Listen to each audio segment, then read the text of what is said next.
Y Yamuna madam ಒಂದು ವಾರದಲ್ಲಿ ಹೊರಗಡೆ ಬಂದಿದ್ದು ಎಷ್ಟೋ ಜನಕ್ಕೆ ನಿರಾಸೆ ಮೂಡಿಸಿದ್ದು. ನೀವು ಅದನ್ನು ವ್ಯಕ್ತಿಗತವಾಗಿ ತಗೊಂಡಾಗ ಹೇಗಿರಬೇಕು? ಮನುಷ್ಯನಿಗೆ ಆಕ್ಸೆಪ್ಟೆನ್ಸ್ ಅನ್ನೋದು ಇರಬೇಕು. ಏನೇ ಆದ್ರೂ ಆಗೋದೆಲ್ಲ ಒಳ್ಳೆಯದು. ಬಿಗ್ ಬಾಸ್ ಮನೆಗೆ ನಾವು ತಗೊಂಡು ಪರಿಶ್ರಮ ಇರೋರಿಗೆ, ಸಮಯ ಪ್ರಜ್ಞೆ ಇರೋರಿಗೆ, ಓಕೆ, ಶ್ರದ್ಧೆ ಇರೋರಿಗೆ, ಬದ್ಧತೆ ಇರೋರಿಗೆ, ಯಾವ ವೇದಿಕೆಯೂ ಚಿಕ್ಕದಲ್ಲ, ಯಾವ ವೇದಿಕೆಯೂ ಈ ಸಮಯ ವ್ಯಕ್ತಿ ಸಂಬಂಧ ಈ ಮೂರನ್ನು ಅಷ್ಟೇ ಕಲ್ಕೊಂಡಾಗ ಬೆಲೆ ಗೊತ್ತಾಗುತ್ತೆ. ಸಿಗ್ನಲ್ ಲೈಟ್ಸ್ ಅಲ್ಲೆಲ್ಲ ನಿಲ್ಸಿ ಹೇಳೋರು, ನೀವ್ ಮೇಡಮ್ ನಮ್ಗೆ ನಂಬಕ್ಕೆ ಆಗಿಲ್ಲ, ನೀನ್ ಹೇಗೆ ಹೊರಗೆ ಬರ್ತೀಯ? ನವತರುಣಿಯರಿಗೆ ಯಾರಿಗಾಗಿ ಒಳ್ಳೆ ಟಕ್ಕರ್ ಕೊಡುವಂತ ಒಂದು ಏಕೈಕ ಗ್ರೇಟ್ ಪರ್ಸನಾಲಿಟಿ ಅಂತ ಹೇಳ್ಬೋದು. ಎಲ್ರು ಏನ್ ಗೊತ್ತಾ, ಪ್ರತಿಯೊಂದು ಸೀಸನ್ ಅಳತೆ ತೂಕ ಮಾಡಿ ನೋಡಿ ಅಲ್ಲಿಗೆ ಬಂದಿರೋರು. ಈ ರೀತಿಯಾಗಿ ಆಡ್ಬೇಕು, ಹೀಗೆ ಆಡ್ಬೇಕು, ಕಂಟೆಂಟ್ ಈ ರೀತಿ ಕೊಡ್ಬೇಕು.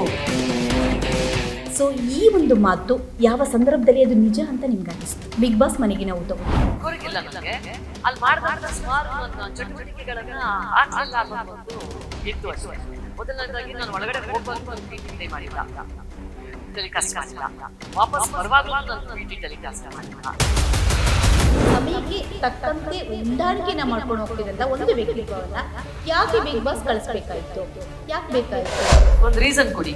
ನೀವ್ ಯಾಕೆ ಉಳ್ಕೋಬೇಕು, ನೀವ್ ಯಾಕೆ ಉಳ್ಕೋಬೇಕು, ನೀವ್ ಯಾಕೆ ಉಳ್ಕೋಬೇಕು ಅಂತ ಹೇಳಿದಾಗ ಇಬ್ರು ಮೂರು ಜನ ಹೇಳ್ತಾರೆ, ನಾನು ಆಟ ನಾನು ಇವಾಗ ಶುರು ಮಾಡ್ತಾ ಇದ್ದೀನಿ, ಸೊ ನಾವು ಉಳ್ಕೋಬೇಕು. ಹಾಗಾದ್ರೆ ಒಂದೇ ವಾರಕ್ಕೆ ಅವಕಾಶ ಕೊಡದೆ 8 ವಾರಗಳು ನೀವು ಅವಕಾಶ ಕೊಟ್ಟು ನಿಮ್ಗೆ ಆಟ ಶುರು ಮಾಡಿ ಅಂತಂದ್ರೆ ಅದು ಹೇಗೆ ನ್ಯಾಯ? ಆಯ್ರು ನಮಸ್ಕಾರ. ಪ್ರಜಾಧ್ವನಿ ಟಿವಿಯ ಎಲ್ಲ ಸಮಸ್ತ ವೀಕ್ಷಕರಿಗೂ ಪ್ರೀತಿಯ ಸ್ವಾಗತ. ನಾನು ಕುಸುಮಾ ಶೆಟ್ಟಿ. ದೊಡ್ಡವರು ಮಾತಾಡ್ತಾರೆ, ದೇಶ ಸುತ್ತಬೇಕಂತೆ, ಕೋಶ ಓದಬೇಕಂತೆ. ಆದರೆ ನಮಗೆ ದೇಶ ಸುತ್ತಕ್ಕಂತೂ ಆಗೋದಿಲ್ಲ. ಆದರೆ ದೇಶ ಸುತ್ತ ಬಂದಿರೋರ ಹತ್ರ ಒಂದು ಮಾತುಕತೆ ಮಾಡಿದ್ರೆ ಹೇಗಿರುತ್ತಲ್ವಾ? ಒಂದು ಗ್ರಂಥಾಲಯನೇ ನಮ್ಮ ಜೊತೆ ಇದೆ. ಯಾರಪ್ಪ ಇದು? ಸೊ ಆ ಒಂದು ಲೈಬ್ರರಿ, ಯಾವುದ್ರ ಲೈಬ್ರರಿ ತಿಳ್ಕೊಳ್ಳೋಂಥ ಕ್ಯೂರಿಯಾಸಿಟಿ ನಿಮಗಿದೆ. ಅಷ್ಟೇ ಯಾಕೆ, ಗೆಜ್ಜೆ ಅಂದ ತಕ್ಷಣ ನಾವೇನೇ ಯೋಚನೆ ಮಾಡ್ತೀವಿ, ನಾದ ನಿನಾದ ಹೊಮ್ಮುತ್ತೆ. ಆದರೆ ಅವ್ರ ಮಾತಿನಲ್ಲೇ ಆ ನಾದ ನಿನಾದಗಳು ಹೊಮ್ಮುತ್ತೇರಿ. ಸೊ ಹಾಗಾದರೆ ಈ ಒಂದು ಸಂಗೀತಮಯ ಮಾತುಕತೆ ಯಾರ ಜೊತೆ ಅಂತ ಯೋಚನೆ ಮಾಡ್ತಾ ಇದ್ದೀರಾ? ನಮ್ಮ ಕನ್ನಡ ಚಿತ್ರರಂಗದ ಕಿರುತೆರೆ ಕಲಾವಿದೆ, ಎಲ್ಲಕ್ಕೂ ಮಿಗಿಲಾಗಿ ಅದ್ಭುತ ಭರತನಾಟ್ಯ ಕಲಾವಿದೆ, ಹಾಗೂ ಸೊ ನಮ್ಮ ಕೋಟಿ ಕನ್ನಡಿಗರ ಮನಸ್ಸನ್ನು ಗೆದ್ದಂತಹ ನಮ್ಮ ಕನ್ನಡತಿರಿ ದೇಶ ವಿದೇಶ ಸುತ್ತರೂ ಕೂಡ ನಮ್ಮ ಕನ್ನಡಾಂಬೆ ಹಾಗೆ ಉಳ್ಕೊಂಡಿದ್ದಾರೆ. ಅಪ್ಪಟ ಕನ್ನಡಿತಿಯ ಜೊತೆ ಇವತ್ತು ನಾವು ನಿಮ್ಮನ್ನ ಪರಿಚಯ ಮಾಡ್ತಾ ಇದ್ದೀವಿ. ಅವ್ರ ಮನೇಲಿ ನಾವಿದ್ದೀವಿ. ನಾವು ಜಾಸ್ತಿ ಕಾಯಿಸಲ್ಲ, ಅವ್ರನ್ನ ಪರಿಚಯ ಮಾಡಿಸೋಣ. ದಿಸ್ ಒನ್ ಆ್ಯಂಡ್ ಓನ್ಲಿ ನಮ್ಮ Yamuna Srinidhi. Most welcome to the show madam. ನಮಸ್ಕಾರ. ಥ್ಯಾಂಕ್ ಯು, ತುಂಬಾ ಧನ್ಯವಾದಗಳು. ತುಂಬಾ ಒಳ್ಳೆ ಪರಿಚಯವನ್ನ ಕೊಟ್ರಿ ನೀವು. Thank you Kusuma. ನಮ್ಮ ಭಾರತೀಯ ಸಂಸ್ಕೃತಿಗೆ ಒಂದು ಪ್ರತೀಕ ಅಂದರೆ ನೀವು. ಯಾಕಂದರೆ ನಿಮ್ಮ ಕಾಸ್ಟ್ಯೂಮ್ಸ್, ನೀವು ಎಲ್ಲ ಥ್ರೂಔಟ್ ಯುವರ್ ಜರ್ನಿ ನಾವು ನೋಡ್ತಾ ಇದ್ದರೆ ನಿಮ್ಮ ಒಂದು ಭಾರತ ಕ್ಲಾಸಿಕಲ್ ಇದರಲ್ಲಿ ನಾವು ನೋಡಬಹುದು.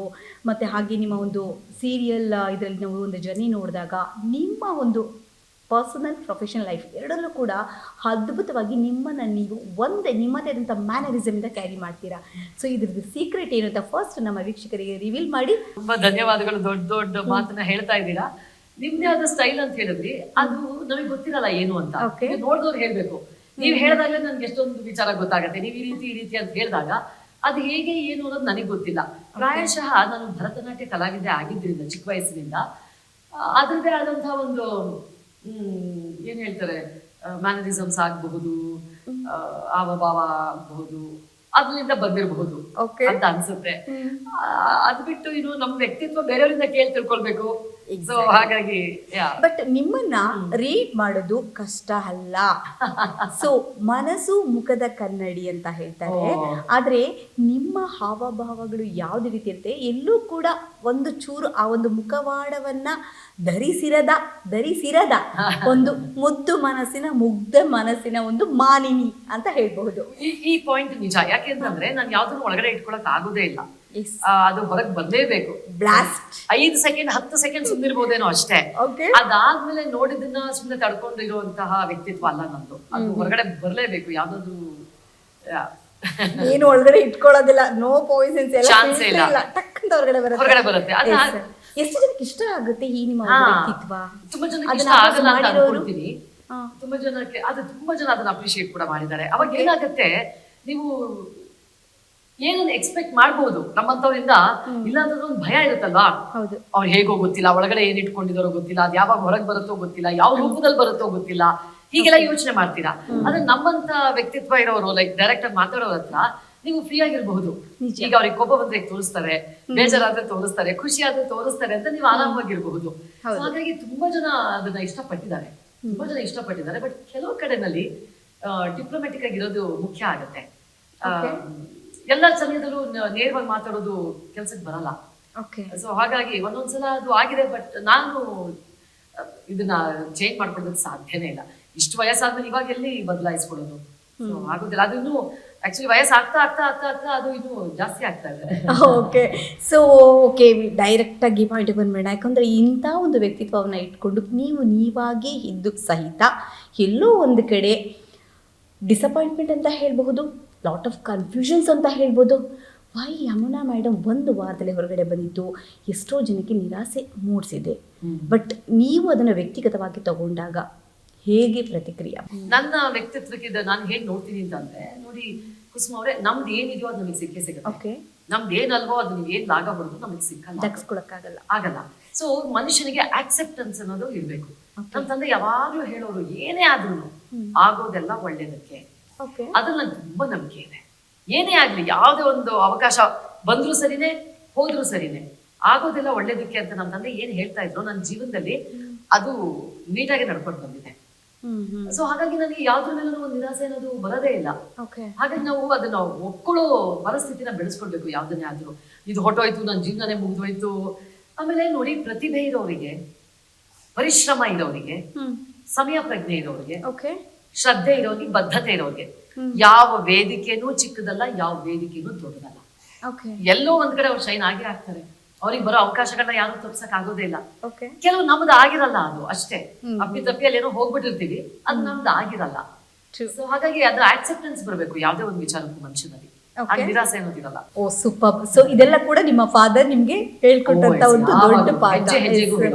ಓಕೆ, ಅಂದ್ರೆ ಈ ಸಮಯ, ವ್ಯಕ್ತಿ ಸಂಬಂಧ, ಈ ಮೂರನ್ನು ಅಷ್ಟೇ ಕಳ್ಕೊಂಡಾಗ್ಲಿ ಅದ್ರ ಬೆಲೆ ಗೊತ್ತಾಗೋದು. ಸೊ ಈ ಒಂದು ಮಾತು ಯಾವ ಸಂದರ್ಭದಲ್ಲಿ ಅದು ನಿಜ ಅಂತ ನಿಮ್ಗೆ ಅನಿಸ್ತು? ಬಿಗ್ ಬಾಸ್ ಮನೆಗೆ ನಾವು ತಗೊಂಡಾಗ ಹೊರಗಡೆ ಬಂದಿದ್ವಾ ಒಂದು ಕ್ಷಣದಿಂದಾನೆ. ಒಂದು ಕ್ಷಣದಿಂದಾನೇ ಅನ್ನಿಸ್ತು. ಯಾಕೆ ಅಂತಂದ್ರೆ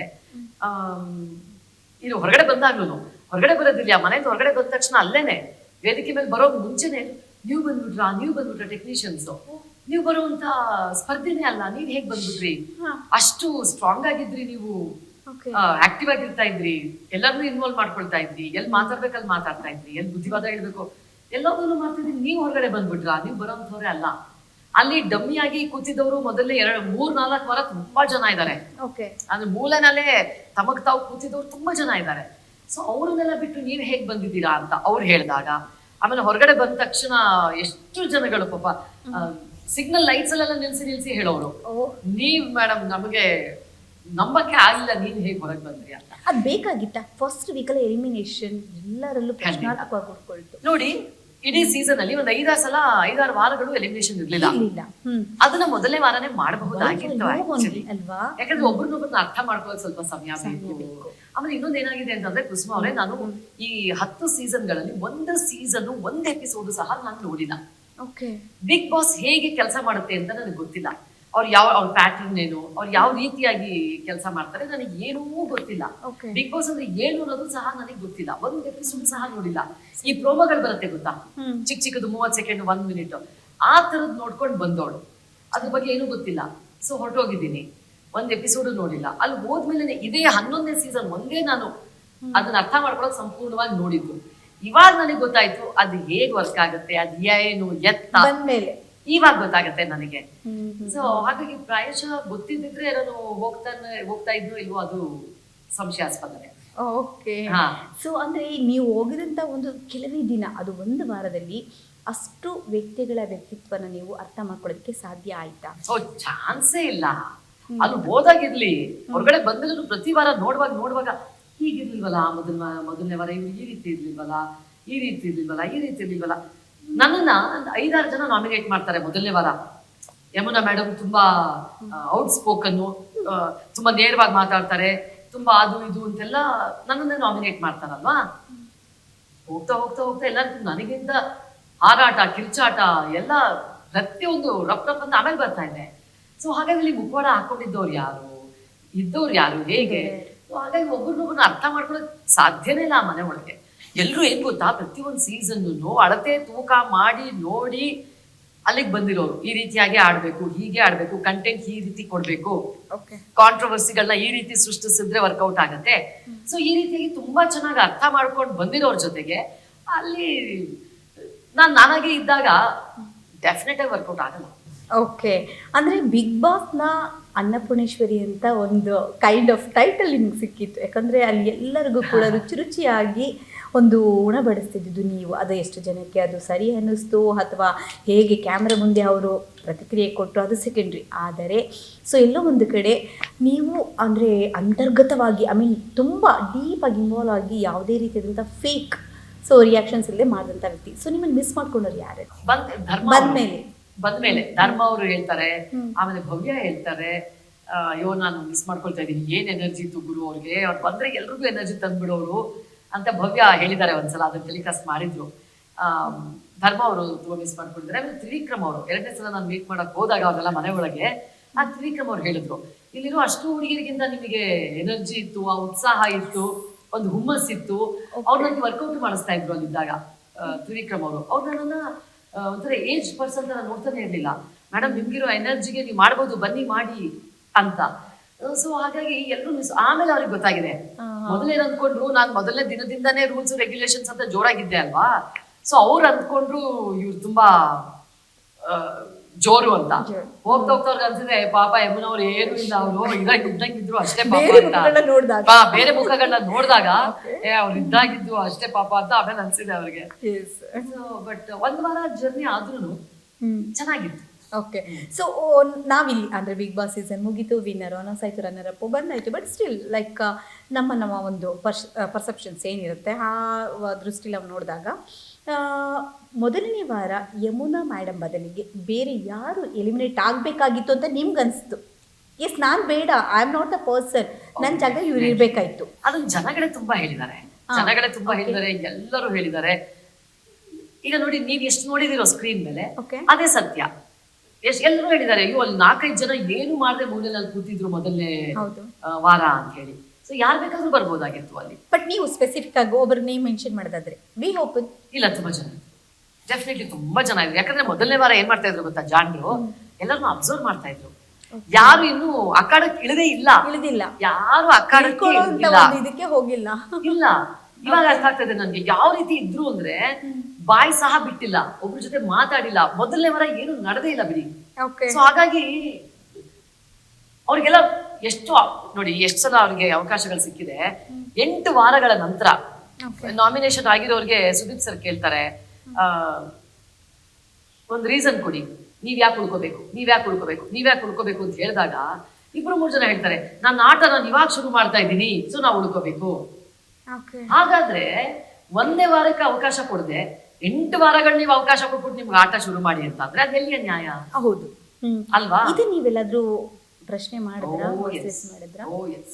ಅದಕ್ಕೆ ಬಂದಿದಂತಹ ನನಗೆ ಅನ್ಸಿದ್ದು ಮೊದಲನೇ ವಾರ ಖಂಡಿತವಾಗಿಯೂ ಅಟ್ಲೀಸ್ಟ್ ಇಡೀ ಸೀಸನ್ ಅಲ್ಲಿ ನೀವು 5-6 ವಾರ ಎಲಿಮಿನೇಷನ್ ಇಲ್ಲ ಅಂದ್ರೆ ಮೊದಲನೇ 2 ವಾರನೇ ಎಲಿಮಿನೇಷನ್ ಇಡಬೇಡಿ, 3ನೇ ವಾರದಿಂದ ಎಲಿಮಿನೇಷನ್ ಇಟ್ಕೊಳ್ಳಿ.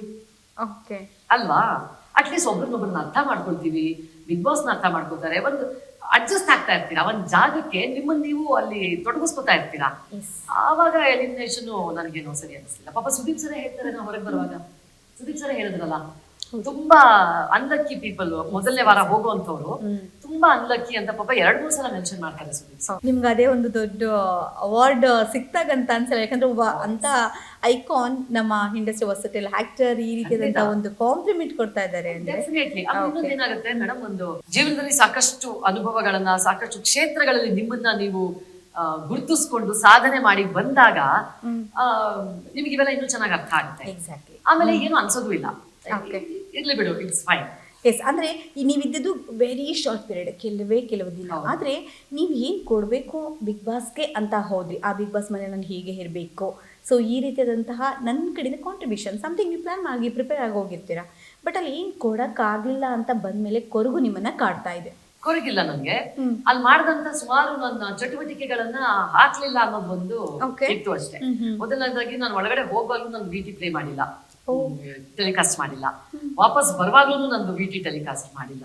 ಓಕೆ ಅಲ್ಲೂ ಹಾಕ್ಲಿಲ್ಲ ಬಿಡಿ, ವಿಟಿ ಅಲ್ಲೂ ಹಾಕ್ಲಿಲ್ಲ. ಸ್ಟೇಜ್ ಬರುವಾಗ ಅಲ್ಲಿ ಪ್ರತಿದಿನ ಭರತನಾಟ್ಯವನ್ನ ನಾನು ಮಾಡ್ತಾ ಇದ್ದೆ. ಮತ್ತೆ ಅಲ್ಲಿರೋ ಮಕ್ಕಳಿಗೂ ಭರತನಾಟ್ಯವನ್ನ ಹೇಳ್ಕೊಡ್ತಾ ಇದ್ದೆ. ಅದ್ಯಾವುದು ಟೆಲಿಕಾಸ್ಟ್ ಆಗಿಲ್ಲ. ಹಾಗಾದ್ರೆ ಬಿಗ್ ಬಾಸ್ ಕಳ್ಸೋಕ್ಕಿಂತ ಮುಂಚೆ ನಿಮ್ಮನ್ನ ಅವರು ಒಂದು ಸಂದರ್ಶನ ಮಾಡಿರ್ತಾರೆ, ನಿಮ್ಮ ಹತ್ರ 1 to 1 ಮಾತುಕತೆ ಆಗಿರುತ್ತೆ. ಆ ಟೈಮಲ್ಲಿ ನಿಮ್ಮನ್ನ ಏನಂತ ಹೇಳಿ ಕರ್ಕೊಂಡೋದ್ರು? Because you have to give an answer. ನಾನು ಏನ್ ಹೋಗ್ತಾ ಇದ್ದೀನಿ, why you have to be there in contestant of Bigg Boss. ಇಲ್ಲ, ಅವ್ರೇನು ಸ್ಕ್ರಿಪ್ಟ್ ಇರಲ್ಲ ಅಲ್ವಾ. ಸೊ ಪ್ರತಿಯೊಬ್ಬ ಸ್ಪರ್ಧಿನ ಯಾಕೆ ತಗೊಳ್ತಾ ಇದೀವಿ ಅಂತ ಅವ್ರೇನು ಹೇಳಲ್ಲ. ನೀವು ಅದಕ್ಕೆ ಉತ್ತರ ಕೊಡ್ಬೇಕು. ನಿಮ್ಮನ್ನ ಕೇಳ್ತಾರಲ್ವಾ, ಇಲ್ಲ why you want be Bigg Boss contestants ಅಂತ ಒಂದು ಪ್ರಶ್ನೆ ಬರುತ್ತಲ್ವಾ ಅಲ್ಲಿ, ನಿಮ್ಮನ್ನ ಅವ್ರು ತಗೊಳ್ಬೇಕಾದ್ರೆ. ಸೊ ಅಲ್ಲಿ ಅಂತ ಸಂದರ್ಭನೇ ಬಂದಿಲ್ಲ, ಅವ್ರು ಕೇಳು ಇಲ್ಲ. ಹಾಗಾದ್ರೆ ಇದೆಲ್ಲವೂ ಕೂಡ ನಮ್ಗೆಲ್ಲ ಒಂದು ಕಡೆ ಅನ್ಸೋದು ಇಂಥ ಒಂದು ಒಳ್ಳೆ ಕಂಟೆಸ್ಟೆಂಟಾ. ಸೊ ಈ ರೀತಿಯಾದಂಥ ಲೈಕ್ ಯಾರ ಹತ್ರನೂ ಒಂದು ಜಗಳ ಇಲ್ಲ, ಎಲ್ಲರ ಹತ್ರನೂ ಒಂದು ರೀತಿ ರಾಜಿ ಮಾಡಿಕೊಂಡು, ರಾಜಿ ಅಂತಂದ್ರೆ ಸಮಯಕ್ಕೆ ತಕ್ಕಂತೆ ಹೊಂದಾಣಿಕೆನ ಮಾಡ್ಕೊಂಡು ಹೋಗ್ತಿದ್ದಂಥ ಒಂದು ವ್ಯಕ್ತಿತ್ವವನ್ನ ಯಾಕೆ ಬಿಗ್ ಬಾಸ್ ಕಳಿಸ್ಬೇಕಾಯ್ತು, ಯಾಕೆ ಬೇಕಾಯ್ತು? ಈ ಒಂದು ವಾರದ ಮೇನ್ ಆಗಿ ಅವ್ರು TRP ಅಲ್ಲಿ ವರ್ಕೌಟ್ ಆಗುತ್ತೆ, ಯಾರಿಂದ ಕಂಟೆಂಟ್ ಸಿಗತ್ತೆ, ಯಾರಿದ್ರೆ ಕಾರ್ಯಕ್ರಮಕ್ಕೆ ಉತ್ತಮ ಅನ್ನೋದು ಅವ್ರಿಗೆ ಗೊತ್ತಿರುತ್ತಲ್ವಾ. 11 ಸೀಸನ್ ಮಾಡ್ಕೊಂಡು ಬಂದಿದ್ದಾರೆ. ಹಾಗಾದ್ರೆ ನೀವಾಗೆ ಇರುವಂತ ವ್ಯಕ್ತಿಗಳನ್ನ ಉಳಿಸ್ಕೋಬೇಕಾಯ್ತು ಅವ್ರಾಗೆ. ಸೊ ಹಾಗಾದ್ರೆ ಕೊನೆಗೆ ಇವತ್ತು ಯಾರು ನಾವು ವಿನ್ನರ್ ಅಂತ ನಾವು ನೋಡ್ತಾ ಇದೀವಿ, ಅವರು ಕೂಡ ಅವರಾಗೆ ಅವ್ರು ಇದ್ದಿದ್ದಕ್ಕೇನೆ ಅವ್ರು ಗೆದ್ದಿದ್ದು ಅಂತ. ಆಗ ನೀವು ನಿಮ್ಮದೇ ಆದಂತ ವ್ಯಕ್ತಿತ್ವವನ್ನು ಎಲ್ಲೂ ಮುಕ್ಕೋಡ ಹಾಕೊಂಡೆ ಆಡ್ತಾ ಇರ್ಬೇಕಾದ್ರೆ ಸೊ ನಿಮ್ಮನ್ನ ಯಾಕೆ ಉಳಿಸ್ಕೋಬಾರ್ದಾಯ್ತು? ಸ್ಟ್ರಕ್ಚರ್ ಇರೋದು ಅದು ಈ ಸಂಖ್ಯೆ ವಿರಳ, ನಿಜ. ಬಟ್ ಏನ್ ಗೊತ್ತಾ, ಅವರು ಒಂದು ಬಿಗ್ ಬಾಸ್ದೇ ಒಂದು ಕಂಟೆಂಟ್ ಇರುತ್ತೆ, ಅವ್ರದೇ ಒಂದು ಸ್ಟ್ರಕ್ಚರ್ ಇರುತ್ತೆ, ಈ ರೀತಿಯಾಗಿ ನಡೆಸಬೇಕು, ಈ ರೀತಿಯಾಗಿ ಮಾಡ್ಕೊಂಡು ಹೋಗ್ಬೇಕು ಅಂತ. ಸೊ ಅವ್ರ ಡೈರೆಕ್ಷನ್ ಡಿಪಾರ್ಟ್ಮೆಂಟ್ ಅಲ್ಲಿ ಅವ್ರಿಗೇನು ಅವ್ರ ಮನಸ್ಸಲ್ಲಿ ಏನಿರುತ್ತೆ ಅನ್ನೋದು ನಮಗೆ ಗೊತ್ತಿಲ್ವಲ್ಲ. ಅವ್ರಿಗೆ ಬೇಕಾಗಿರೋದು ನನ್ನಲ್ಲಿ ಇಲ್ಲದೆ ಇರ್ಬೋದು. ಅಂದ್ರೆ ಒಂದು ವ್ಯಕ್ತಿಯ ಪರ್ಸನಾಲಿಟಿ ಜೊತೆ ನೀವು ಡೈರೆಕ್ಷನ್ ನೀವೇ ಮಾಡೋದಾದ್ರೆ so why this Bigg Boss? So because ಇಂದ ಒಂದು ಒಳ್ಳೆ ಸ್ಪರ್ಧಿನ, ಬಿಕಾಸ್ ನೀವು ಇವತ್ತಿನ ನವತರುಣಿಯರಿಗೆ ಯಾರಿಗಾಗಲಿ ಒಳ್ಳೆ ಟಕ್ಕರ್ ಕೊಡುವಂಥ ಒಂದು ಏಕೈಕ ದ ಗ್ರೇಟ್ ಪರ್ಸನಾಲಿಟಿ ಅಂತ ಹೇಳ್ಬೋದು. So because you have all the celebrities, ಮಾತನಾಡುವ ಪ್ರತಿಯೊಂದು ಭಾವನೆಗಳನ್ನು ನಿಮ್ಮ ಕಣ್ಣಲ್ಲಿ ವ್ಯಕ್ತಪಡಿಸುವಂತಹ ಕಲಾವಿದೆ. ಸೊ ಹಾಗಾಗಿ ಇಂಥ ಒಂದು ಕಲಾವಿದೆ ಆ ಒಂದು ಬಿಗ್ ಬಾಸ್ನಲ್ಲಿ ಜನಗಳಿಗೆ ನಿಮ್ಮ ಒಂದು ಅಂತರಾಳದ ಒಂದು ಮಾತುಗಳನ್ನು, ನಿಮ್ಮ ಅಂತರ್ಗತವಾಗಿ ಏನು ಹುದುಗಿತ್ತು ಅದೆಲ್ಲವೂ ಕೂಡ ತೋರಿಸ್ಲಿಕ್ಕೆ ಒಂದು ವೇದಿಕೆ ಆಗಿತ್ತು. ಎಲ್ಲೋ ಒಂದು ಕಡೆ ಮಿಸ್ ಮಾಡಿಕೊಂಡ್ರು ಕೋಟಿ ಕನ್ನಡಿಗರು ಅನ್ನೋ ಒಂದು ನಿರಾಸೆ ನಮ್ಮನ್ನು ಕೂಡ ಕಾಡ್ತಾ ಇದೆ. ಸೊ ಧನ್ಯವಾದಗಳು, wish you all the best. Because ನಿಮಗೆ ಇಂಥ ಒಂದು ದೊಡ್ಡ ರಿಯಾಲಿಟಿ ಶೋಸ್ಗಳ ಆಪರ್ಚುನಿಟಿ ಮತ್ತಷ್ಟು ಬರಲಿ ಅಂತ ಕೂಡ ಕೇಳ್ತೀವಿ. ಆದರೆ ಕೊನೆಯದಾಗಿ ಬಿಗ್ ಬಾಸ್ ಬಗ್ಗೆ ಕೇಳಬೇಕು, ಯಾಕಂದರೆ ಮಾತಾಡೋದು ಬಿಕಾಸ್ ಎಲ್ಲವೂ ಡಿಸೈಡೆಡ್ ಆಗಿದೆ, ಅನೌನ್ಸ್ ಆಗಿದೆ, ಕಳೆದ 10 ದಿನ ಆಗೋಗ್ಬಿಟ್ಟಿದೆ. ಬಟ್ ಸ್ಟಿಲ್ ನಾವು ಒಂದು ಯಮುನಾ ಮೇಡಮ್ನ ಕುತ್ಕೊಂಡು ಮಾತನಾಡಬೇಕು ಅಂತ ಅಂದರೆ ನಿಮ್ಮ ಒಂದು ಅನಿಸಿಕೆ, ನಿಮ್ಮ ಒಂದು ಅಭಿಪ್ರಾಯ, ಯಾರು ವಿನ್ನರ್ ಆಗಬೇಕಾಯ್ತು, ಯಾರು ರನ್ನರ್ ಅಪ್ ಆಗಬೇಕಾಯ್ತು ಅಂತ ಆ ಒಂದು ವಾರದಲ್ಲಿ ನಿಮಗೆ ಅನಿಸಿದಂಥ ಒಂದು ಕೊನೆ ವಾರದಲ್ಲಿ ನಾನು ಅಂದ್ಕೊಂಡ ಹಾಗೆ ಆಗಿದೆ. ಹನುಮಂತು ಅವರು ಗೆಲ್ತಾರೆ ಅಂತ ನನಗೆ ವೈ ಯಾಕೆ ಅಂತಂದ್ರೆ ಅವರ ವ್ಯಕ್ತಿತ್ವ ಏನಿದೆ ಅಲ್ಲ, ಅವರಾಗೆ ಇದ್ರು ಒಂದು ವಿಚಾರ. ಇನ್ನೊಂದು ಅವ್ರು ಯಾರ ಮನಸ್ಸನ್ನು ಒಂಥರ ತ್ರಿವಿಕ್ರಮೂ ಮಾಡಿಲ್ಲ ಬಿಡಿ ಆ ವಿಚಾರ, ಯಾರ ಮನಸ್ಸನ್ನು ನೋಯಿಸ್ತಿರ್ಲಿಲ್ಲ ಅವರು. ಆಮೇಲೆ ಸುದೀಪ್ ಸರ್ ಒಂದು ತುಂಬಾ ಒಳ್ಳೆ ಪಾಯಿಂಟ್ ಹೇಳ್ತಾರೆ. ಹನುಮಂತು ಅವರು ಫಿನಾಲೆ ಟಿಕೆಟ್ ತಗೊಂಡಾಗ ಸುದೀಪ್ ಸರ್ ಒಂದು ಮಾತು ಹೇಳ್ತಾರೆ, ವೆರಿ ವ್ಯಾಲಿಡ್ ಪಾಯಿಂಟ್. ನೀವೆಲ್ಲರೂ ನಿಮ್ಮಲ್ಲೇ ಒದ್ದಾಡ್ಕೊಂಡಿದ್ದೀರಾ, ಅದಕ್ಕೆ ನಿಮಗೆ ಮುಂದೆ ಹೋಗಕ್ ಆಗ್ತಾ ಇಲ್ಲ. ಹನುಮಂತು ಅವರು ಅವ್ರ ಮೇಲೆ ಮಾತ್ರ ಫೋಕಸ್ ಮಾಡಿದ್ರು, ಮುಂದೆ ಹೋದ್ರು. ಇದು ನೋಡಿ, ಬಿಗ್ ಬಾಸ್ ಅಂತ ಮಾತ್ರ ಅಲ್ಲ, ಜೀವನಕ್ಕೆ ಇವನ್ನೆಲ್ಲ ಪಾಠ ಅಂತ ನಾವು ತಗೊಳ್ಬೇಕು, ಲಿಂಕ್ ಮಾಡ್ಕೋಬೇಕು 100%. ಆಕ್ಚುಲಿ ಎಂಡಮೋಲ್ ಕಂಪ್ನಿಯವರು ಏನ್ ಈ ಬಿಗ್ ಬಾಸ್ ನ ಫಾರ್ಮ್ಯಾಟ್ ಮಾಡಿದಾರಲ್ವಾ, ಬ್ರಿಲಿಯಂಟ್, ತುಂಬಾನೇ ಚೆನ್ನಾಗಿದೆ, ನಿಜವಾಗ್ಲೂ ತುಂಬಾ ಚೆನ್ನಾಗಿದೆ. ಜೀವನಕ್ಕೆ ಬೇಕಾಗಿರುವಂತಹ ಅಂಶಗಳೆಲ್ಲವೂ ಅಲ್ಲಿವೆ, ಮೌಲ್ಯಗಳೆಲ್ಲವೂ ಅಲ್ಲಿವೆ. ಸೊ ಹಾಗಾಗಿ ಅದೊಂದು ಮಾತಲ್ಲಿ ಎಷ್ಟು ಅರ್ಥ ಇದೆ ಅಂತಂದ್ರೆ ಅದು ನಿಜ. ಎಲ್ರು ಅವ್ರನ್ನ ಹೇಳಿದ್ರೆ ನಾಮೇಲೆ ಹೋಗ್ಬೋದು, ಇವ್ರನ್ನ ಕುಗ್ಸಿದ್ರೆ ನಾಮೇಲೆ ಹೋಗ್ಬೋದು, ಇದೆಲ್ಲ ಮಾಡ್ಕೊಂಡಿರುವಾಗ ಹನುಮಂತೂರು ಅವ್ರ ಮೇಲೆ ಫೋಕಸ್ ಮಾಡಿದ್ರು, ಅವ್ರ ಮುಂದೆ ಹೋದ್ರು. ಆಮೇಲೆ ಅವರು ಯಾರ ಮೇಲೆ ಅವ್ರನ್ನ ಕುಗ್ಗಿಸ್ಬೇಕು, ಅವ್ರಿಗೆ ಬೈಬೇಕು, ಇವ್ರಿಗೆ ಅದು ಇಲ್ಲವೇ ಇಲ್ಲ ಪಾಪ. ಅವ್ರಾಯ್ತು, ಅವ್ರ ಪಾಡಾಯ್ತು, ಅವ್ರ ಇದಾಯ್ತು. ಸೊ ಹಾಗಾಗಿ ನನಗೂ ಎಲ್ಲ ಅನ್ನಿಸ್ತು, ಇವರು ಮಾಡ್ತಾ ಇರೋ ರೀತಿ ಚೆನ್ನಾಗಿದೆ, ಕರೆಕ್ಟ್ ಆಗಿದೆ. ಆಮೇಲೆ ಮುಗ್ಧ ಅಂತ ಅಂದ್ರೆ ಅದೇ ನನ್ನ ಏನ್ ಗೊತ್ತಾ, ನಮ್ ಜನ ಒಂದು ಮಿಸ್ಟೇಕ್ ಏನ್ ಮಾಡ್ಕೊಳ್ತಾರೆ ಅಂತಂದ್ರೆ, ಮುಗ್ಧ ಅಂತ ಅಂದ್ರೆ ಏನು ಗೊತ್ತೇ ಇಲ್ಲ, ಇನ್ನೋಸೆಂಟ್ ಅಂದ್ರೆ ಹುಟ್ಟಿದ ಮಗು ಇರತ್ತಲ್ಲ ಆ ರೀತಿ. ಮುಗ್ಧ ಅಂತಂದ್ರೆ ಆ ರೀತಿ ಅಲ್ಲ. ಮುಗ್ಧ ಅಂತ ಅಂದ್ರೆ ಮಾನವೀಯ ಗುಣಗಳನ್ನ ಇಟ್ಕೊಂಡಿರೋದು, ಒಬ್ಬರಿಗೆ ನೋವನ್ನು ಉಂಟು ಮಾಡದೇ ಇರುವಂಥದ್ದು, ಅವರಿಗೆ ನೋವಾಗುತ್ತೆ ಅನ್ನೋ ವಿಚಾರಗಳನ್ನ ಮಾತಾಡದೇ ಇರೋದು, ಇವೆಲ್ಲದು ಬಂದು ಮುಗ್ಧತೆ. ಸೊ ಹಾಗಾಗಿ ಅದೆಲ್ಲ ಹನುಮಂತೂರಲ್ಲಿದೆ. ನಾನು ಎರಡನೇ ಸಲ ಮನೆಗೆ ಕರ್ಸ್ಕೊಂಡ್ರು ನೋಡಿ, ಓಕೆ ಫಿನಾಲೆಗೆ 3 ವಾರ ಇದೆ ಇವಾಗ. ಅವ್ರು ಹೋದಾಗ ನಾನು ಹೇಳಿದೆ ಹನುಮಂತು ಅವ್ರಿಗೆ, ಅವ್ರಿಗೆ ಕೇಳಿ ನಾನು ಹೇಳಿದೆ, ವಯಸ್ಸಲ್ಲಿ ನೀವು ನನಗಿಂತ ತುಂಬಾ ಚಿಕ್ಕವರಪ್ಪ, ಆದ್ರೂ ಹೇಳ್ತಾ ಇದ್ದೀನಿ ನಿಮ್ಮಿಂದ ನಾನು ಬಹಳ ಕಲ್ತ್ಕೊಂಡೆ ಅಂತ ಹೇಳಿದೆ. ನನಗೆ ಕಾಲ್ ನಮಸ್ಕಾರ ಮಾಡ್ಕೊಳಕ್ ಬಂದ್ರೆ ಬೇಡ ಬೇಡಪ್ಪ ಬೇಡ, ನೀವು ಇದ್ರಲ್ಲಿ ಜ್ಞಾನದಲ್ಲಿ ತುಂಬಾ ದೊಡ್ಡವ್ರು, ನೀವು ಕಾಲೆಲ್ಲ ಮುಟ್ಬೇಡಿ ದಯವಿಟ್ಟು ಅಂತ ಹೇಳಿದೆ.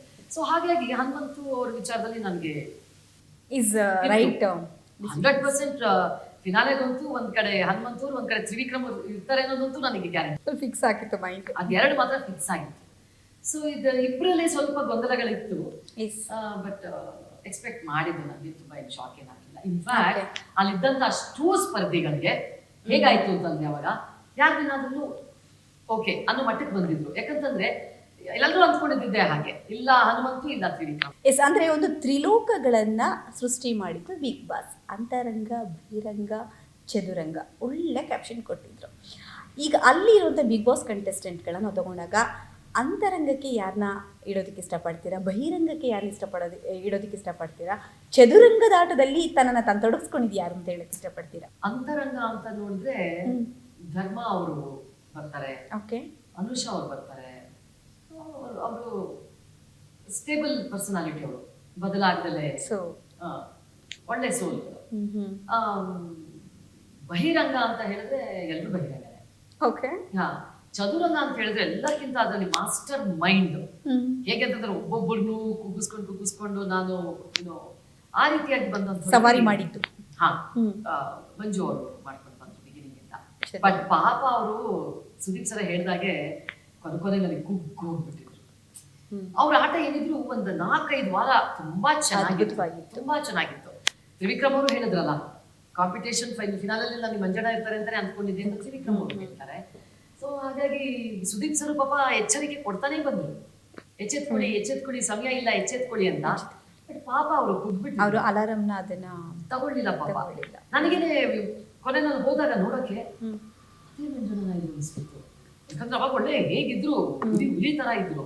ಆಮೇಲೆ ನನಗೂ ಅವ್ರಿಗೂ ಸ್ವಲ್ಪ ಬಿಗಿನಿಂಗ್ ಅಲ್ಲಿ ಬೇರೆ ಆಗ್ತಾ ಇತ್ತು. ಎಸ್, ನಾನೀಗ ಬರ್ತೀನಿ. ಈಗ ನೋಡಿ, ನಿಮ್ಮಲ್ಲಿ ಒಂದು ಬ್ಯಾಡ್ ಎಕ್ಸ್ಪೀರಿಯನ್ಸ್ ಆಯ್ತು ಮಂಜು ಜೊತೆಗೆ, ಆದ್ರೂ ಕೂಡ ನೀವು ಅವ್ರ ಬಗ್ಗೆ ಒಂದು ಒಳ್ಳೆ ಮಾತಾಡ್ತಾ ಇದ್ದೀರಾ. ಇದು ಹೇಗ್ ಸಾಧ್ಯ? ಅಲ್ಲ, ಇರುವಂತ ವಿಚಾರ ಮೇಡಮ್, ಇರುವಂತ ವಿಚಾರ. ಇವಾಗ ಪರ್ಸನಲ್ ಇಲ್ಲಿ ಇದಕ್ಕೆ ತಗೊಳ್ಳಲ್ಲ, ತಗೊಳಕ್ ಆಗೋದಿಲ್ಲ. ಈಗ ಅವರು ಒಂದು ಗೆಲ್ಲಬೇಕು ಅನ್ನೋ ಹುಮ್ಮಸ್ಸಲ್ಲಿ ಇರ್ತಾರೆ. ಮೊದಲನೇ ವಾರ ಎಲ್ಲರೂ ಒಂಥರ ಬಟ್ ನೋವು ಉಂಟು ಮಾಡಿದ ವ್ಯಕ್ತಿ ಅಲ್ವಾ ಅಲ್ಲಿ. ನಿಜ, ಯಾಕಂತಂದ್ರೆ ನನಗೂ ಅವ್ರಿಗೂ ವಯಸ್ಸಲ್ಲಿ 25-20 ವರ್ಷ ವ್ಯತ್ಯಾಸ ಇದ್ರೂ ಸಹ ಅದು ಒಂದು ನೀವು ಕಡೆ ಚಪ್ಪಲಿ ಎಸೆಯೋದು, ಕಾಲಲ್ಲಿ ಹೊಡೆಯೋದು, ಅದೆಲ್ಲ ಅದೇ ಅನ್ಸ್ಬಿಡ್ತು. ಅನ್ನೋದು ಇಷ್ಟು ಒಂದ್ ರೀತಿ ಕ್ರೌರ್ಯತೆಯಲ್ಲಿ ಅವರು ಬಿಂಬಿಸಿದ್ರು. ಸೊ ಅಲ್ಲಿ ನಮಗೂ ಕೂಡ ನೋಡಿದವ್ರಿಗೆ ಬೇಸರ ಸ್ವಲ್ಪ ಇದಾಯ್ತು. ಬಟ್ ಕೊನೆಯಲ್ಲಿ ಬಹಳ ನಾನು ಮೊನ್ನೆ ಸಿಕ್ಕಾಗ ಹೇಳಿದೆ, ತುಂಬಾ ಬದಲಾಗಿದ್ದೀರಾ ನೀವು ಅಂತಾನು ಹೇಳಿದೆ.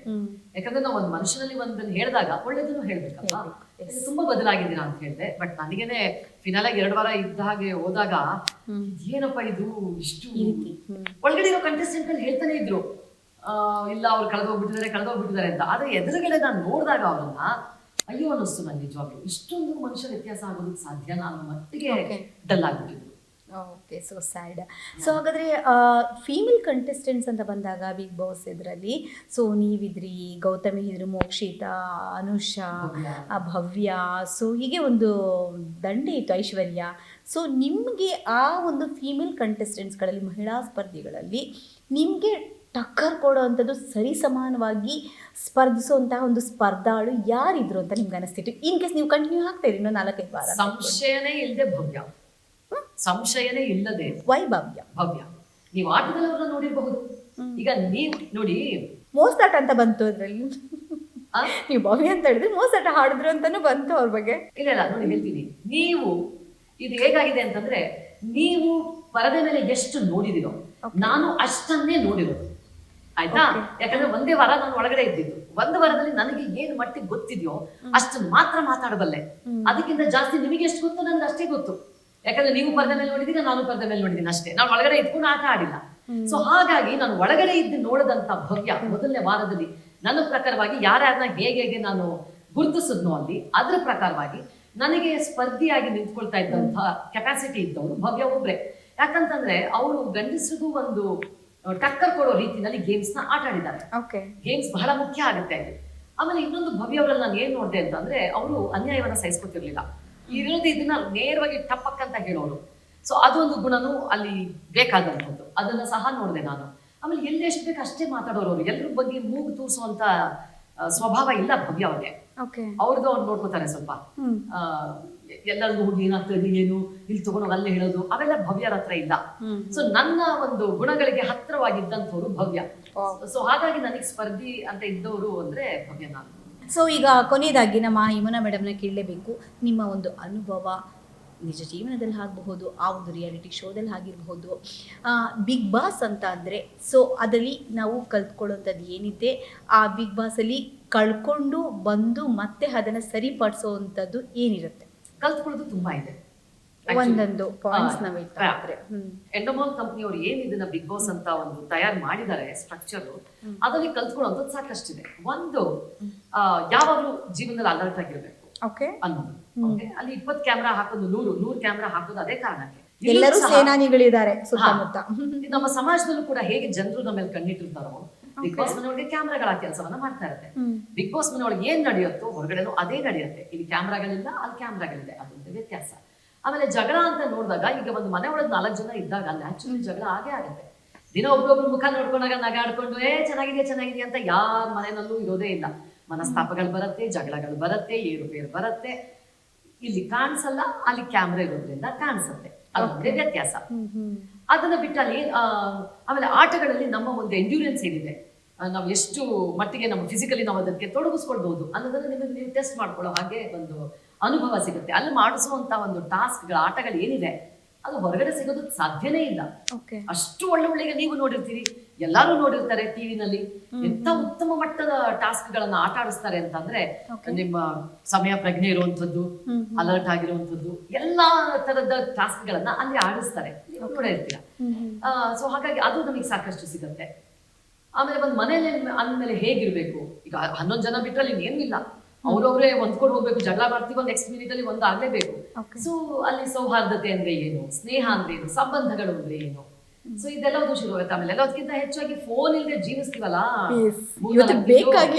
ಈಗ 1 ಗಂಟೆ ಫೋನ್ ಇಲ್ಲ ಅಂತಂದ್ರೆ ಹುಚ್ಚಿಡ್ದಾಗ ಆಡ್ತೀವಿ ಎಲ್ಲರೂ. ಅದು ಮೇನ್ ಆಗಿ ಅಲ್ಲಿ ಅದು ನಿಮ್ಮ ಒಂದು ಸ್ಟ್ರೆಂತೆ. ಹೀಗಾಗಿ ಕಲ್ತ್ಕೊಂಡು ಬರುವಂತದ್ದೇ ಜಾಸ್ತಿ ಇರೋದು ಬಿಗ್ ಬಾಸ್ ಮನೆ.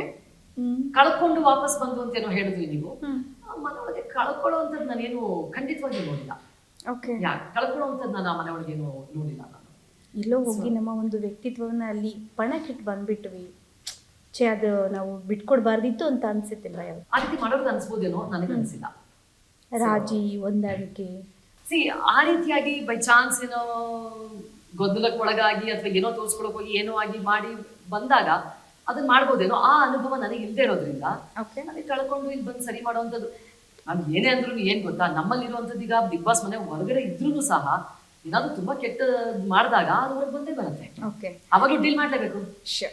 ಆಫ್ಟರ್ ಬಿಗ್ ಬಾಸ್ ಜರ್ನಿ ನಿಮ್ಗನ್ಸಿದ್ದು ಕಿರುತೆರೆ ಕಲಾವಿದೆ ಆಗಿ ಗುರುತಿಸ್ಕೊಂಡಿದ್ದು ಹೆಚ್ಚಾಗಿತ್ತ, ಇಲ್ಲ ಬಿಗ್ ಬಾಸ್ ಇಂದ ಹೊರಗಡೆ ಬಂದಾಗ ನಿಮಗೆ ಸಿಕ್ಕಿದಂತಹ ಸಕ್ಸಸ್ ಅಂಡ್ ಫೇಮ್ ಎಷ್ಟು ಮಟ್ಟಿಗಿತ್ತು? ನಾನು ಎರಡಕ್ಕೂ ತುಲನೆ ಮಾಡಿದಾಗ ಈಗ ಈ ಮುಂಚೆನೆ ಈ ಮಾತನ್ನ ನಾನು ಎಲ್ಲೋ ಒಂದ್ ಕಡೆ ಹೇಳಿದೆ. ಏನು ಅಂತಂದ್ರೆ, ಆಕ್ಚುಲಿ ನಾನು ಬಿಗ್ ಬಾಸ್ ಯಮುನಾ ಅಂತ ಹೇಳಿಸ್ಕೊಳ್ಳೋ ಅರ್ಹತೆನೆ ನನಗಿಲ್ಲ ಅಂತ. ಯಾಕಂತಂದ್ರೆ ನಾನು ಅಲ್ಲಿ ಇದ್ದಿದ್ದು ಕೇವಲ 7 ದಿನ, 7 ದಿನ ನನ್ನಲ್ಲಿ ಇದ್ದಿದ್ದು. ಸೊ 8 ವಾರ ಆದ ನಂತರನೂ ನಾನು ನಾಟಕ ಈಗ ಶುರು ಮಾಡ್ತಾ ಇದ್ದೀನಿ ಅಂತೆಲ್ಲ ಹೇಳುವಾಗ ಈಗ ಅರ್ಥ ಆಗಿದೆ, ಈಗ ಶುರು ಮಾಡ್ತಾ ಇದ್ದೀನಿ ಅಂತ ಹೇಳಿದಾಗ ನನಗೆ ಆಕ್ಚುಲಿ ಬಿಗ್ ಬಾಸ್ ಏನು ಅರ್ಥವೇ ಆಗಿರ್ಲಿಲ್ಲ. ನಾನು ಇದ್ದಂತ ತುಂಬಾ ಕಡಿಮೆ ಸಮಯ ನಾನಲ್ಲಿ ಇದ್ದದ್ದು. ಸೊ ಹಾಗಾಗಿ ಅದರಿಂದ ನನಗೇನು ಇಲ್ಲವೇ ಇಲ್ಲ ಅಂತಾನೆ ಹೇಳ್ಬಹುದು. ಮುಂಚಿತವಾಗಿಂದಲೂ ನೀವು ನೋಡ್ಕೊಂಡು ಬಂದ್ರೆ ನನಗೆ 3 ಇಂಟರ್ನ್ಯಾಷನಲ್ ಅವಾರ್ಡ್ ಬಂದಿದೆ. 2 ಅಮೆರಿಕಾದಿಂದ, 1 ಮೆಕ್ಸಿಕೋ ದೇಶದಿಂದ. ನ್ಯಾಷನಲ್ ಅವಾರ್ಡ್ ಒಂದು ಬಂದಿದೆ ನಮ್ಮ ಪ್ರಧಾನಮಂತ್ರಿಗಳಿಂದ. 3 ಕರ್ನಾಟಕ ರಾಜ್ಯ ಪ್ರಶಸ್ತಿ ಬಂದಿದೆ ನನಗೆ. ಅಮೆರಿಕಾದಲ್ಲಾಯ್ತು, ಬೇರೆ ಕಡೆಗಳಲ್ಲಾಯ್ತು, ಸಿಂಗಾಪುರ್, ಅಲ್ಲಿಂದೆಲ್ಲ ಸಾಕಷ್ಟು ಭಾರತೀಯ ಶಾಸ್ತ್ರೀಯ ನೃತ್ಯವನ್ನ, ನಮ್ಮ ಭಾರತೀಯ ಸಂಸ್ಕೃತಿಯನ್ನ ಬೇರೆ ದೇಶ ವಿದೇಶಗಳಲ್ಲಿ ನಾನು ಪಸರಿಸಿ ಸಾಕಷ್ಟು ಹೆಸರು ಮಾಡಿ ಎಲ್ಲದನ್ನು ಮಾಡಿ ಬಂದಿರೋದ್ರಿಂದ ಜನಕ್ಕೂ ಅದ್ರ ಬಗ್ಗೆ ಸಾಕಷ್ಟು ಗೊತ್ತಿತ್ತು. ಧಾರಾವಾಹಿಗಳಲ್ಲಿ 18 ಮೆಗಾ ಧಾರಾವಾಹಿಗಳನ್ನು ಮಾಡಿದ್ದೀನಿ. ಯಾವುದು ಕೂಡ ಲೀಡ್ ರೋಲ್ಗಳಿಗೆ ಕಡಿಮೆ ಇರುವಂತಹ ಪಾತ್ರಗಳು ಯಾವುದೂ ಇಲ್ಲ. ಅಷ್ಟ್ರ ಮಟ್ಟಿಗೆ ಮಾಡ್ಕೊಂಡು ಬಂದಿದ್ದೀನಿ. 47 ಕನ್ನಡ ಚಲನಚಿತ್ರಗಳನ್ನ ಮಾಡ್ಕೊಂಡು ಬಂದಿದ್ದೀನಿ. ಸೊ ಜನ ನನ್ನನ್ನು ಹೇಗೆ ಗುರುತಿಸ್ತಾ ಇದ್ರು ಅದೇ ರೀತಿನಲ್ಲಿ ಅದೇ ಮುಂದುವರಿತಾ ಇದೆಯೋ ಹೊರತು ಏನೂ ಬದಲಾಗಿಲ್ಲ. ಇದು ಒಂದು ಸಣ್ಣ ತುಣುಕು ಅಷ್ಟೇ. ತುಸು ದಿನಗಳ ತೀವ್ರತೆ ಬಟ್ ಎಲ್ಲೋ ನಿಮ್ಮಲ್ಲಿದ್ದಂಥ ಅಷ್ಟೂ ದಿನದ ಜರ್ನಿಗೆ ಯಾವತ್ತೂ ಸಮಾನಾಂತರವಾಗಿ ನಿಲ್ಲಲ್ಲ. ಹೌದು, ಆದರೂ ಖಂಡಿತ. ಕೂಡ ಎಸ್ ಅಂತ ಒಂದು ಪ್ರತಿಭೆ ಜೊತೆ ಈ ಒಂದು ಕೆಲವೇ ದಿನಗಳನ್ನ ಕಳೆದಂಥ ಬಿಗ್ ಬಾಸ್ ಖ್ಯಾತಿಯನ್ನ ಮತ್ತೆ ಅದಕ್ಕೆ ತಂದ್ಕೊಂಡು ನೋಡಿ ನಾನು ಹೊರಗಡೆ ಬಂದಿದ್ದ ಮುಂದಿನ ದಿನವೇ ಮಾರನೇ ದಿನವೇ ನಾನು ಕೆಲಸಕ್ಕೆ ಹೋಗೋ ಹಾಗೆ ಆಯ್ತು. ಸೂಪರ್. ಆಮೇಲೆ 2 ವಾರ ಬಿಟ್ಟು ಪ್ರೇಮ್ ಸರ್ ಅವರ ಪ್ಯಾನ್ ಇಂಡಿಯಾ ಸಿನಿಮಾ ಕೇಡಿನಲ್ಲಿ ಅದ್ಭುತವಾದ ಪಾತ್ರವನ್ನ ಕೊಟ್ಟಿದ್ದಾರೆ. Wow. ಸೊ ಆಮೇಲೆ ಬಂದ ಮೇಲೆ 3 ಸಿನಿಮಾ ಮಾಡಿದೀನಿ. ಇವೆಲ್ಲ ಲಾಸ್ಟ್ ಜೂನ್ ಅಲ್ಲಿ ಆಗ್ಬೇಕಾಗಿತ್ತು, Okay. ಕಾರಣಾಂತರಗಳಿಂದ ಮುಂದೂಡಲಾಗಿತ್ತು. ಹ್ಮ್. ಅದೆಲ್ಲವುದು ನಾನು ಬಂದಂತ ಸಮಯಕ್ಕೆ ಹೊಂದ್ಕೊಳ್ತು ನನ್ನ ಅದೃಷ್ಟ. ಸೊ ಹಾಗಾಗಿ ಅದೆಲ್ಲ ಮಾಡಿದ್ದಾಯ್ತು. ಹಾಗಾಗಿ ಏನು ಬದಲಾವಣೆ ಅಂತ ನಾನು ಏನನ್ನು ನೋಡಿಲ್ಲ. ಆಮೇಲೆ ನಾನು ಮಾಡ್ತಾ ಇದ್ದಂತ ಸಮಾಜ ಸೇವೆಗಳೇನಿತ್ತು ಸೊ ಅದೆಲ್ಲ ಒಂದು ಮುಂದಿನ ದಿನದಿಂದನೇ ನಾವು ಹೊರಗಡೆ ಬಂದ ನೆಕ್ಸ್ಟ್ ದಿನದಿಂದನೇ ಶುರುವಾಗೋಯ್ತು ನನ್ಗೆ. ಅಯ್ಯೋ ಇದೆಲ್ಲ ಒಂದ್ ವಾರ ಇರ್ಲಿಲ್ವಾ ಇದೆಲ್ಲ ಅನ್ನೋ ಮಟ್ಟಿಗೆ. ಸೊ ಹಾಗಾಗಿ ಈ ಬದಲಾವಣೆ ಅನ್ನೋದು ಏನೂ ಆಗಿಲ್ಲ. ಎಸ್ ನೋಡಿದ್ರಲ್ಲ ವೀಕ್ಷಕರೇ, ಅಂದರೆ ನಾವು ಹಿರಿತೆರೆ ಮತ್ತು ಕಿರುತೆರೆ ಎರಡನ್ನೂ ನೋಡಿದಾಗ ನಾಯಕ ಮತ್ತು ನಾಯಕಿಯರ ಒಂದು ಅಭಿನಯಕ್ಕೆ ನಾವು ಹೆಚ್ಚು ಒತ್ತನ್ನು ಕೊಟ್ಟು ನೋಡುವಂತಹ ಒಂದು ಗುಂಪು ಹೊರಗಿರುತ್ತೆ. ಆದರೆ ಆ ನಾಯಕ ಮತ್ತು ನಾಯಕಿಯರ ಪಾತ್ರಕ್ಕೆ ಜೀವವನ್ನು ತುಂಬೋದ್ರಲ್ಲಿ ಈ ರೀತಿಯಾದಂಥ ಒಂದು ಪೋಷಕ ಪಾತ್ರವನ್ನು ನಿಭಾಯಿಸೋದು ಆಗಿರ್ಬೋದು, ಅದಕ್ಕೂ ಒಂದು ಸಪೋರ್ಟಿವ್ ಕ್ಯಾರೆಕ್ಟರ್ ಅಂತ ಹೇಗಿರುತ್ತೆ ಅಂತ ಅಂದರೆ ಆ ಬ್ಯಾಕ್ ಸಪೋರ್ಟಿವ್ ರೋಲ್ಸ್ಗಳಲ್ಲಿ ತುಂಬ ಅಪ್ಪಟ ಒಂದು ಅಪರೂಪದ ಪ್ರತಿಭೆಗಳ ಒಂದು ಪಾತ್ರ ಮತ್ತು ಅವರ ಒಂದು ಸಾಧನೆ ಹೇಗಿರುತ್ತೆ ಅಂತಂದರೆ ಆ ಒಂದು ಪಾತ್ರಕ್ಕೆ ಜೀವವನ್ನು ತುಂಬಿದಾಗ ಆ ಒಂದು ಚಿತ್ರಕ್ಕೆ ಹಾಗೂ ಆ ಚಿತ್ರದಲ್ಲಿ ಅಡಗಿ ಕುಳಿತಿರುವಂಥ ಎಷ್ಟೋ ಪಾತ್ರಕ್ಕೆ ಒಂದು ಜೀವಾಳವನ್ನು ತುಂಬುವ ಇಂಥ ಒಂದು ಕನ್ನಡದ ಕಣ್ಮಣಿಗಳು ನಮ್ಮ ಚಿತ್ರರಂಗದಲ್ಲಿ ಸಾಕಷ್ಟಿವೆ. ಇಂಥ ಒಂದು ಪ್ರತಿಭೆ ಜೊತೆ ನಾವು ಇಷ್ಟೊತ್ತು ಮಾತುಕತೆ ಆಡಿದ್ವಿ. ಈ ಬಿಗ್ ಬಾಸ್ ಅನ್ನೋದು ಒಂದು ಶಾರ್ಟ್ ಜರ್ನಿ ಆಗಿರ್ಬೋದು, ಅದು ಒಂದು ನೆಪ ಮಾತ್ರ ಅಷ್ಟೇ. ಆದರೆ ಇವರಿಂದ ತಿಳ್ಕೊಳ್ಳೋವಂಥದ್ದು ಹಾಗೂ ಇವರಿಂದ ಕಲಿಯುವಂಥದ್ದು ಇವತ್ತಿನ ಎಷ್ಟೋ ಯುವ ಪ್ರತಿಭೆಗಳಿಗೆ ಒಂದು ಮಾದರಿಯಂತ ತಿಳಿಸ್ತಾ ನಮ್ಮೊಂದಿಗೆ ಮೇಡಮ್ ಬಿಗ್ ಬಾಸ್ ಬಗ್ಗೆ ಸಾಕಷ್ಟು ತಮ್ಮ ಒಂದು ನೇರವಾದಂಥ ಅನುಭವಗಳನ್ನು ಹಂಚ್ಕೊಂಡಿದ್ದಕ್ಕೆ thank you so much madam. Thank you.